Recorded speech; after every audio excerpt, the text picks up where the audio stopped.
There is nothing but beauty. An MDMA trip report by Holotropic Thinker, uploaded to Interlude October 22nd, 2016. Other factors worth mentioning. I have borderline personality disorder, I'm 88 kilograms in terms of body weight, and I have trigeminal neuralgia. I am a person who doesn't take mind-altering substances lightly or for fun on a night out.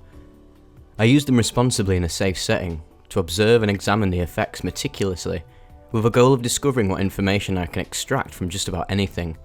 The chemical itself, their effects on my mind and body, my emotions and sensory information during the altered states of consciousness, and everything else in between. However, I am most interested in their therapeutic value. I got a hold of crystallized MDMA a few weeks ago, when a friend of mine brought 500 milligrams to split between us to 2 equal amounts. Having been self-educated about the dosage in relation to its effects, I decided to be cautious with the substance due to being a first timer, and ended up splitting my share down to 2 125mg doses. The aforementioned friend, experienced with the substance, took his entire dose of 250mg. The mindset was balanced throughout the day. The emotional realm had been undisturbed prior to the experience, and the setting was the relatively clean and cosy comfort of the home I have shared with my girlfriend for the past 5 years. It was 10 PM on a nice, quiet Saturday evening when we took our doses. The intake method was insufflation. The beige-brown, sugar-like sticky powder tasted uncomfortable as it started dripping down the back of my throat.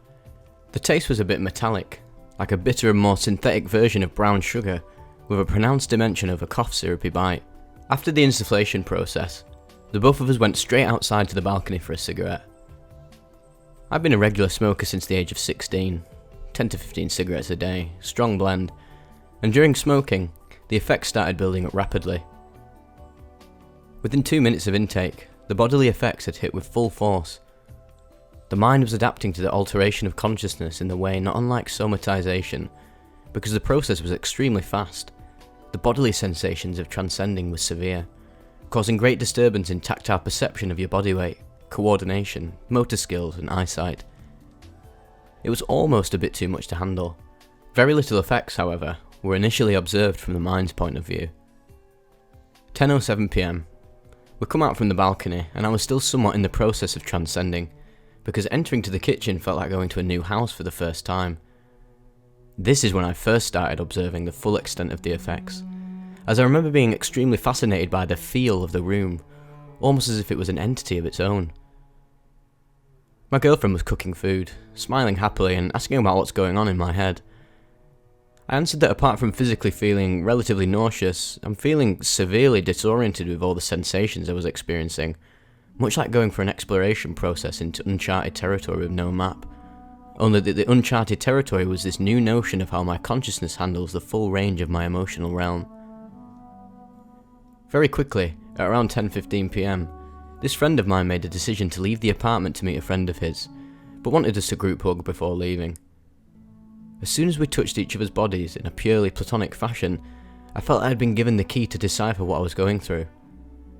At this point, all the bodily discomfort started to decrease as fast as it had built, so I felt inclined to report that it's okay for him to leave instead of having to be my trip advisor. All I needed was the comfort of my home and the presence of my girlfriend.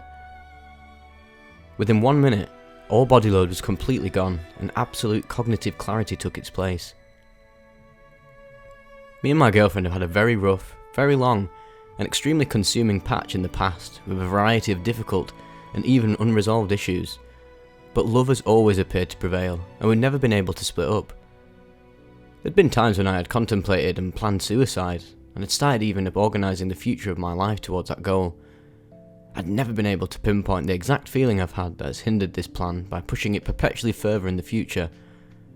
I of course have known what love is, and genuinely felt it a number of times with a number of people on various occasions, but as soon as I had reorganised the status of my consciousness to a self-referential coherence after the intake of MDMA, it was like an entire new level of feeling and sensing love in all its uncensored exuberance had taken a hold of me.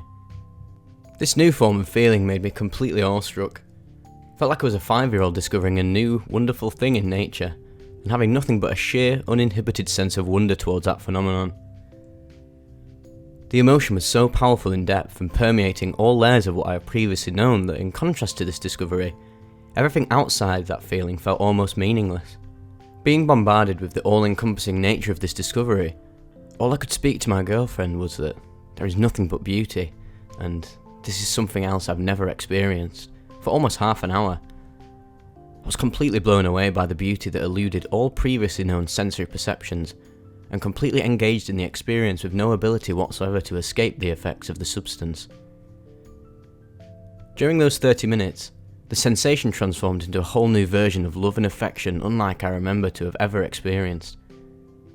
I became accustomed to this new discovery, but I noticed that this happened solely because my brain had to organise this new information in a way that it made sense to me. Something absolute had to be relative in order for me to make sense out of it. The way that my mind apparently chose as the optimal route to handle this new information was to create a new sense that is able to observe it. 10:45 PM. At this point, I had 6 senses all working in overdrive, but with absolutely no distortion whatsoever. The visual field was sharper with colours more pronounced than usual. All smells from the cooking were more distinctive than usual as well. The wine I was drinking at the table wasn't the best on the market, but still astoundingly pleasant in flavour.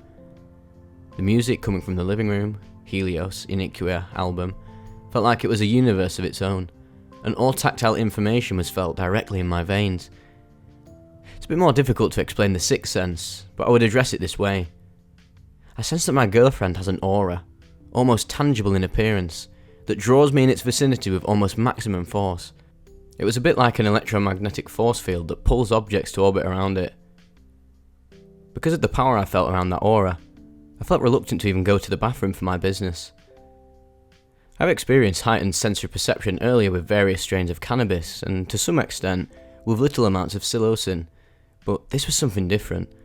The massive sense of wonder with this new sense that I had acquired was so overwhelming and addictive that I felt much like a child in such mindset that I never want to leave from it. I was explaining this sensation to my girlfriend, and she started getting increasingly happier and was absolutely receptive of all my attempts to decipher this. This reception further fortified my confidence, and as soon as she was done with the cooking, we sat down at the table to drink wine and have an in-depth conversation in the light of flickering candlelight about the ailments we have had. The atmosphere that consisted of all the aforementioned sensory perceptions was so incredibly thick, and it had a huge impact on me. 11 PM to 1:30 AM. The conversation lasted for a bit over a couple of hours.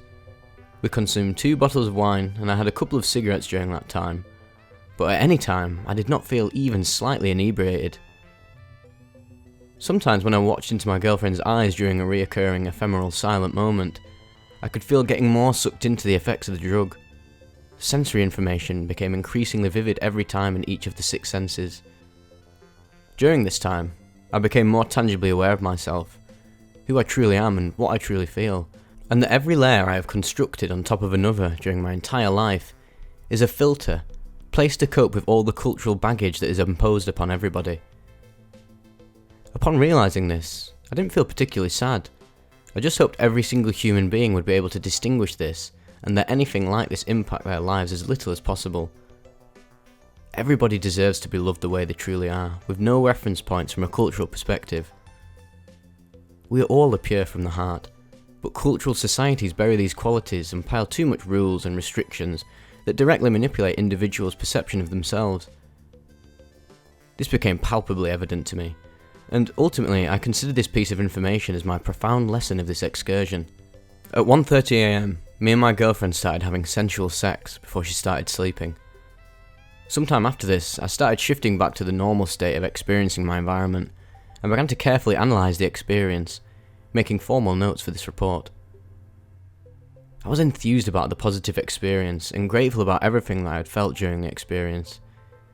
The enthusiasm was, of course, heightened by this comfortable feeling of having resolved some of the issues that have plagued the relationship I have with my girlfriend, plus me having a better understanding of myself as well.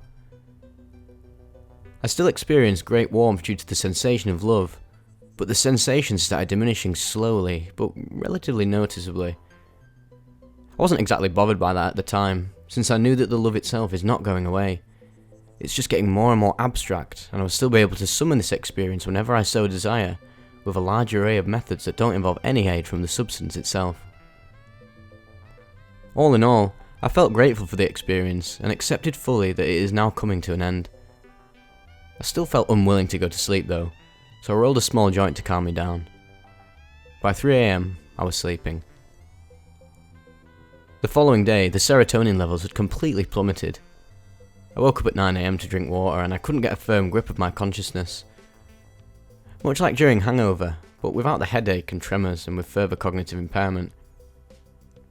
Due to extreme fatigue, it felt extremely difficult to stay awake, and this might have contributed to the fact that I felt disorganised in my mind. I shrugged it off partly by contemplating that the subconscious has to move things around a bit after such transformative experiences, but also partly because I have previously felt that powerful synthetic drugs, most notably carbamazepine, produce massive drowsiness, at least for me. I was a bit more passive than normally throughout the entire day, avoiding deep and meaningful topics for some unbeknown reason, even though I wanted to share the experience with my closest friends. I gave the rest of my portion, the other 125mg dose, away.